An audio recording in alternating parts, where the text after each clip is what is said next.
이번 본문은 갈멜산 대결입니다. 엘리야가 하나님의 부름을 받아서 3년여 동안 하나님의 보호하심과 훈련을 받았습니다. 하나님께서 그렇게 하신 이유는 바로 오늘 우리가 읽은 본문의 사건인 갈멜산 대결을 위해서입니다. 이스라엘 백성들은 지금 바알 숭배로 완전히 지배를 받고 있습니다. 하나님의 언약의 백성들이 하나님을 버리고 바알이라는 우상을 숭배하는 매우 심각한 상황 속에서 하나님께서는 엘리야를 통하여 바알이 참신이 아니라 하나님이 참신임을 보여주려고 하신 겁니다.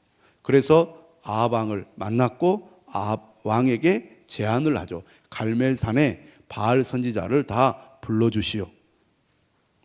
아합 왕은 엘리야의 요청을 받아들여서 바알 선지자들을 갈멜산으로 모았습니다. 450명의 바알 선지자와 그리고 하나님의 선지자 엘리야가 450대 1로 싸우게 된 것입니다. 누가 이겼을까요? 누가 이겼습니까? 그렇죠. 당연히 엘리야가 이겼습니다.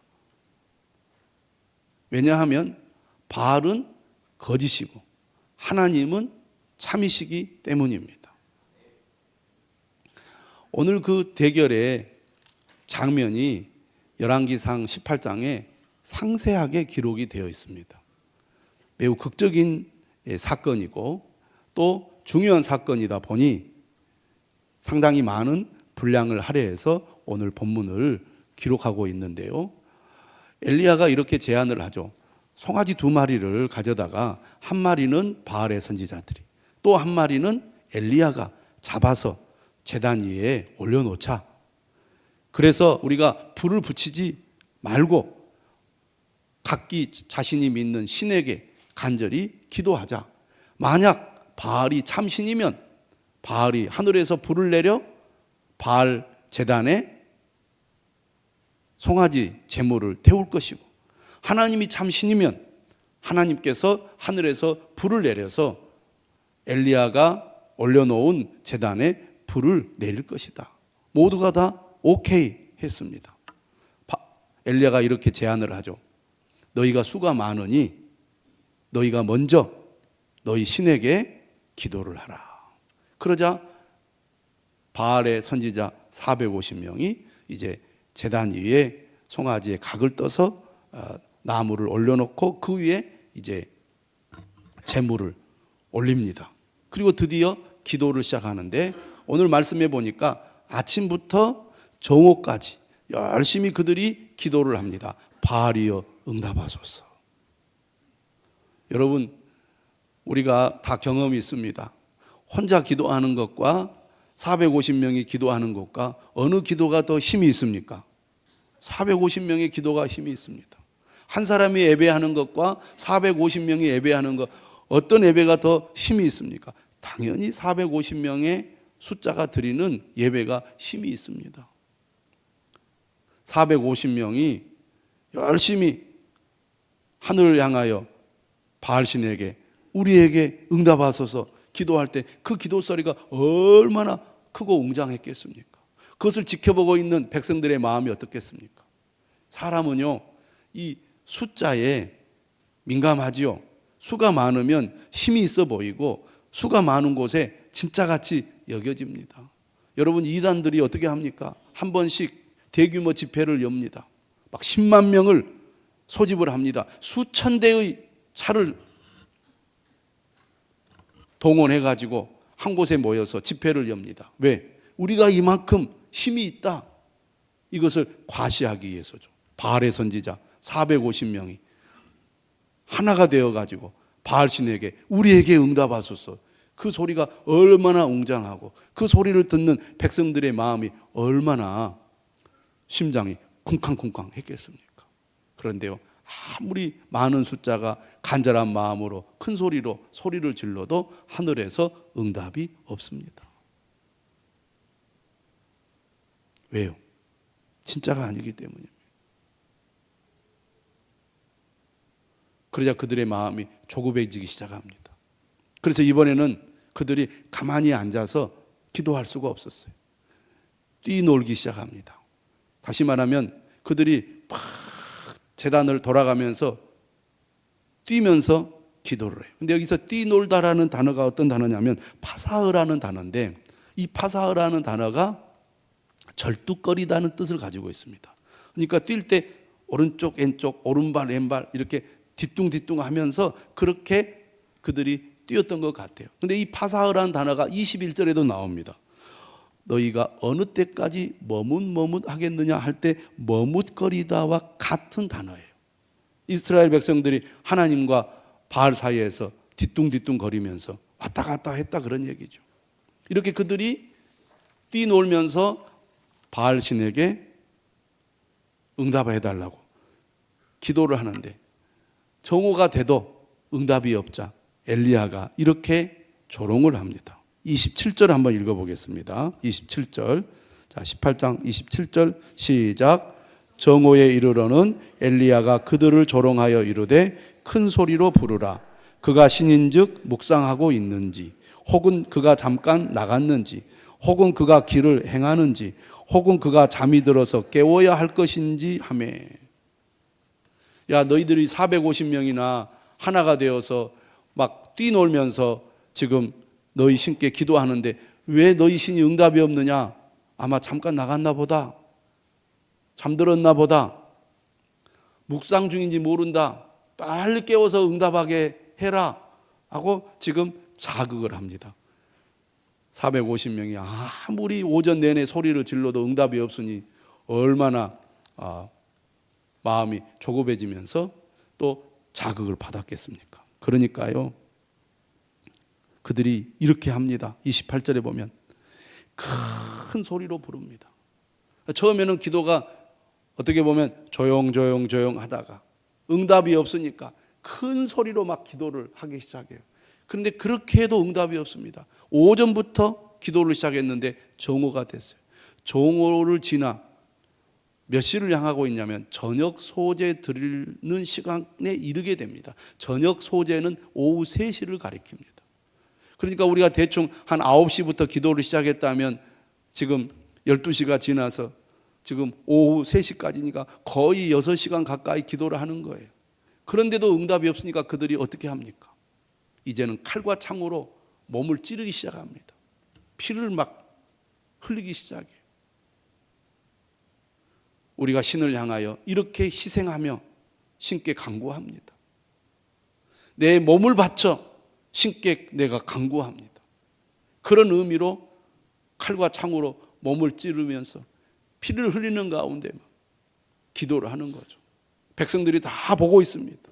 아, 이제는 뭔가 바알이 응답하겠구나. 그런 생각을 하면서 아마 지켜보지 않았겠습니까? 그런데요, 그들이 아무리 발광을 하면서 요란하게 소리를 지르고 기도를 해도 응답이 없습니다. 왜요? 거짓이기 때문입니다. 진짜가 아니기 때문입니다. 여러분, 가짜는요 요란합니다. 이단을 보세요. 얼마나 요란합니까? 진짜는요 요란할 필요가 없어요. 하나님은 살아계시고 하나님은 능력이 있으시기 때문에 진실로 하나님을 믿고 따르는 사람은 요란할 필요가 없는 거예요. 그들은 요란스럽게 그들의 신을 불렀지만 끝내 그들의 신은 응답하지 않았습니다. 수많은 백성들이 이 광경을 보면서 바알이 참신인 줄 알았더니 바알은 참신이 아니구나, 가짜구나, 허상이구나, 거짓이구나, 전혀 우리들에게 도움을 줄 수 없는 우상에 불과하구나 라는 것을 그들이 깨닫게 된 겁니다. 드디어 이제 엘리야가 등장을 합니다. 저녁 소제가 되었을 쯤에 시간이 많이 지났죠. 오랫동안 기다렸습니다. 엘리야가 어떻게 합니까? 먼저 무너진 대단을 수축합니다. 그리고 똑같이 이제 나무를 올려놓고 송아지 각을 떠서 제물을 제단 위에 올려놓습니다. 그런 다음에 제단 주위에 도랑을 파요. 오늘 본문에 보니까 두세야 약 15리터의 물이 들어갈 도랑을 제단 주위로 팝니다. 그리고 그것으로 그치지 않고 12통의 물을 제단에 붓게 합니다. 여러분, 젖은 물건을 태워보신 적이 있을 것입니다. 어지간해 가지고는 불이 잘 붙지 않습니다. 왜 엘리야가 이런 행동을 할까요? 인위적인 방법으로, 눈속임으로 불이 붙은 것이 아니라 이것은 오직 하나님의 초자연적인 능력으로 불이 붙은 것이라는 것을 보여주기 위해서입니다. 이 말씀을 읽으면서 어떤 사람들은 생각합니다. 3년여 동안 가뭄이 들어서 물이 없을 텐데 이 많은 물을 어디서 났을까? 어디서 났을까요? 성경은 말해 주지 않지만 학자들은 이렇게 여러 가지 생각을 해요. 아마 사람들이 몰래 조금씩 가져온 물을 다 걷었을 거다, 이렇게 말하는 사람도 있고, 아마 바닷물을 떠가지고 왔을 거다. 그래서 하잖아요. 지중해가 멀지 않으니까 마시는 물은 아니지만 바닷물은 충분히 있으니까 바닷물을 떠가지고 와서 물을 붓지 않았을까, 이렇게 추측을 하는 거죠. 어떻든 간에 많은 물을 재물에 그리고 단에 부어서 어지간한 방법으로는 불이 붙지 않도록, 그 당시 사람의 능력으로 쉽게 불이 붙을 수 없게 제단을 만들어 놓습니다. 그리고 드디어 엘리야가 기도를 하게 되죠. 기도의 내용을 보면 엘리야의 기도는 요란하지 않습니다. 하나님의 권능을 나타나는데 요란한 행위가 필요가 없는 거죠. 오늘 본문 36절도 같이 한번 읽어보겠습니다. 시작. 저녁 소제 드릴 때에 이르러 선지자 엘리야가 나아가서 말하되 아브라함과 이삭과 이스라엘의 하나님 여호와여, 주께서 이스라엘 중에서 하나님이신 것과 내가 주의 종인 것과 내가 주의 말씀대로 이 모든 일을 행하는 것을 오늘 알게 하옵소서. 엘리야의 기도에 엘리야가 이 갈멜산 대결을 하는 목적이 분명하게 드러나 있습니다. 이스라엘 중에서 여호와가 하나님이신 것을 알게 하기 위해서입니다. 사람들은 하나님과 바알 사이에서 왔다 갔다 했습니다. 갈멜산 대결을 통하여 바알은 거짓이고 가짜며 여호와 하나님만이 참 신임을 분명하게 보여주려고 한 것입니다. 37절도 한번 읽어보겠습니다. 시작. 여호와여 내게 응답하소서, 내게 응답하소서. 이 백성에게 주 여호와는 하나님이신 것과 주는 그들의 마음을 되돌이키심을 알게 하옵소서. 뛰놀며 큰 소리를 지르고 몸을 학대하는 과격한 행동이 필요 없었습니다. 왜? 하나님은 참된 분이시고 하나님은 백성들의 간절한 기도를 들으시는 분이시기 때문입니다. 우리가 왜 하나님을 찾고 하나님께 엎드려 기도해야 합니까? 하나님은 우리의 기도에 응답하시는 분이시기 때문입니다. 예레미야 33장 3절에 분명히 말씀합니다. 너는 내게 부르짖으라. 내가 네게 응답하겠고 네가 알지 못하는 크고 은밀한 일을 내게 보이리라.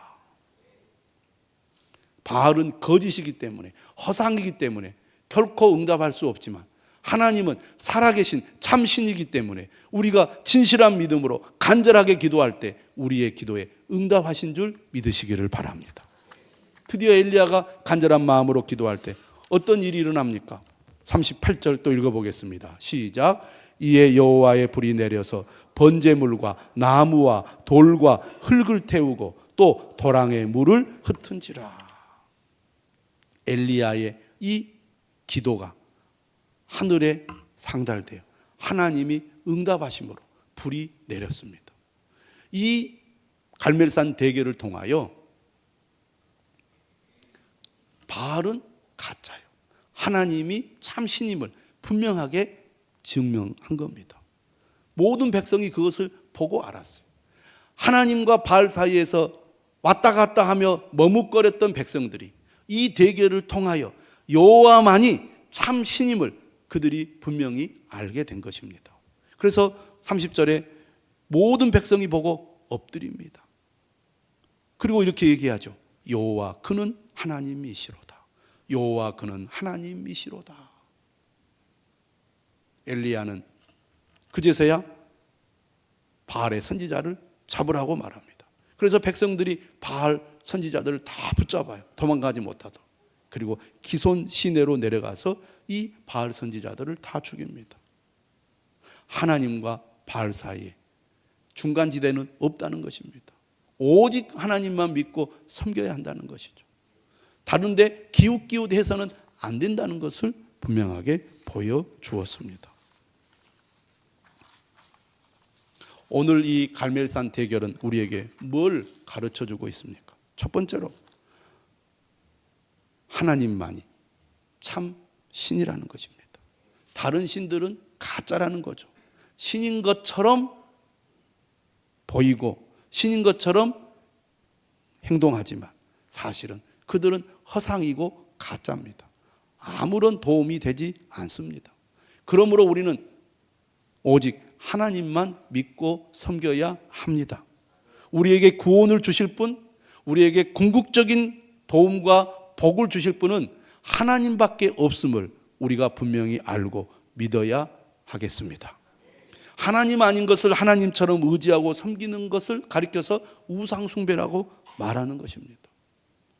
엘리야는 이스라엘 백성들을 향하여 너희들 언제까지 한눈 팔겠느냐, 언제까지 이랬다 저랬다 하겠느냐, 한눈 팔지 말아라. 어떤 일이 있어도 오직 하나님만 믿고 섬겨라. 우상은 거짓이고 헛된 것이다.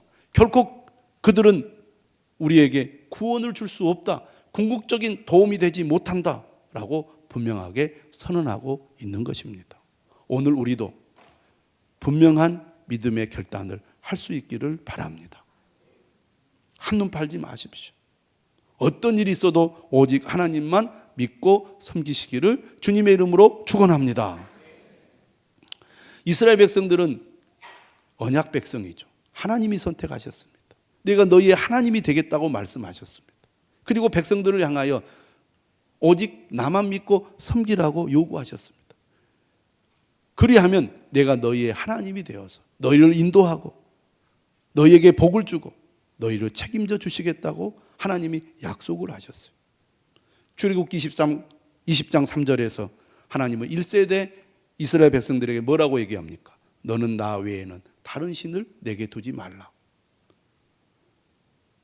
광야 40년이 되었을 때 모세는 2세대 이스라엘 백성들에게 유언을 합니다. 신명기 6장 4절이죠. 이스라엘아 들으라.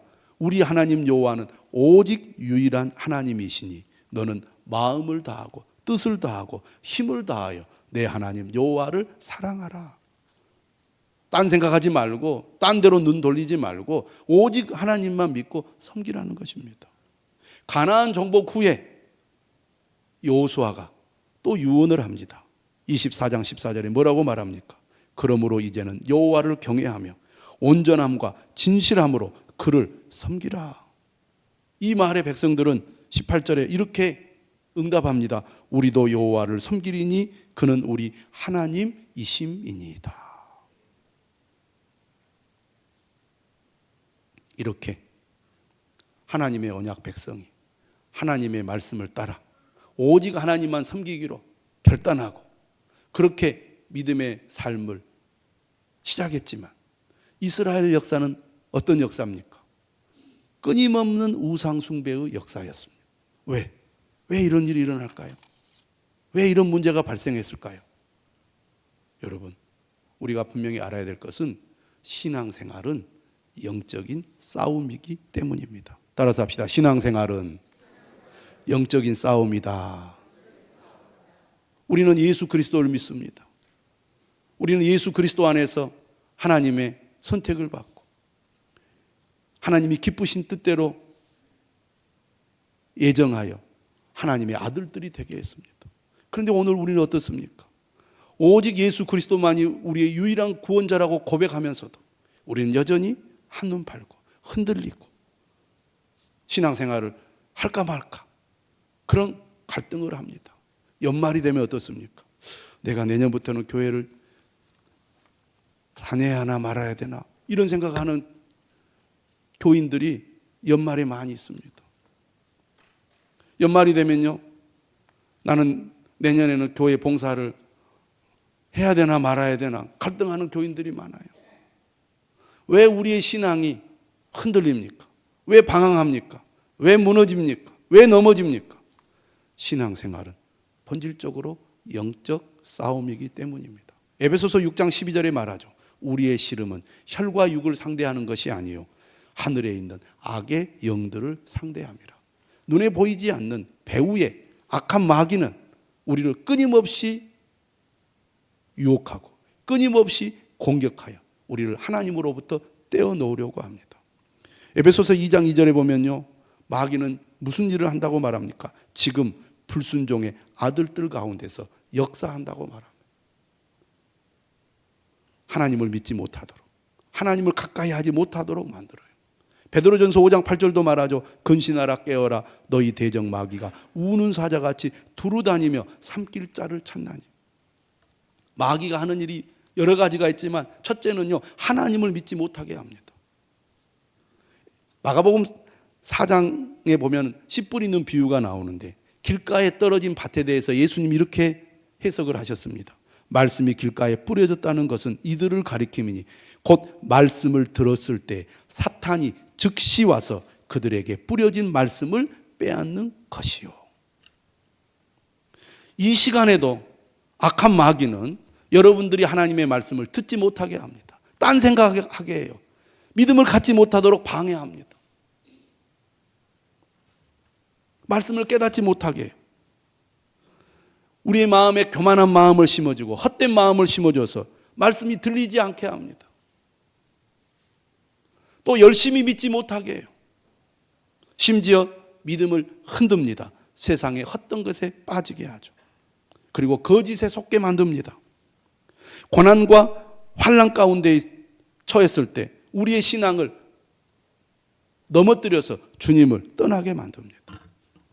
이처럼 악한 마귀는 우는 사자같이 두루다니며 삼킬 자를 찾고 있습니다.